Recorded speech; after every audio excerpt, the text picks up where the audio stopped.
બીટામિથાઝોન અથવા બેટનોવેટ, ક્લોબેટાઝોલ, પ્રોપ્રાયોનેટ અને હાઇડ્રોકોર્ટિસોન આ 3 સ્ટીરોઇડ્સ છે.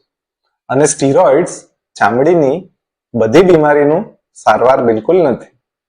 આજે તમે જ્યારે પણ બજારમાંથી અથવા કોઈ પણ ડોક્ટર જેમ કે જનરલ પ્રેક્ટિશનર અથવા કોઈ પણ સામાન્ય ડોક્ટરને બતાવીને તમે ક્રીમ ખરીદો છો અને આમાંથી કોઈ તત્વ જો એમાં હોય તો પ્રથમ તમે નક્કી કરો કે તમારા રોગનું નિદાન તો વ્યવસ્થિત છે ને.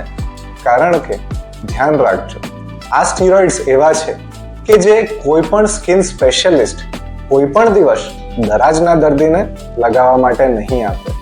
તો જેથી જો તમારી ક્રીમમાં આ કન્ટેન્ટ હોય તો પહેલા નક્કી કરો કે એ દરાજ તો નથી, કારણ કે આવા કોઈ પણ કન્ટેન્ટ વાળી ક્રીમ લગાવવાથી દરાજ વધુ વકરે છે અને જે બીમારીની સારવાર તમે 4 થી 6 અઠવાડિયામાં કરી શકતા હતા એની સારવાર 3 થી 4 મહિના કરવી પડે શકે છે. તો હંમેશા ધ્યાન રાખજો, જો દરાજ હોય તો એમાં કોઈ પણ સ્ટીરોઇડ વાળી ક્રીમ લગાવવાનું ટાળજો.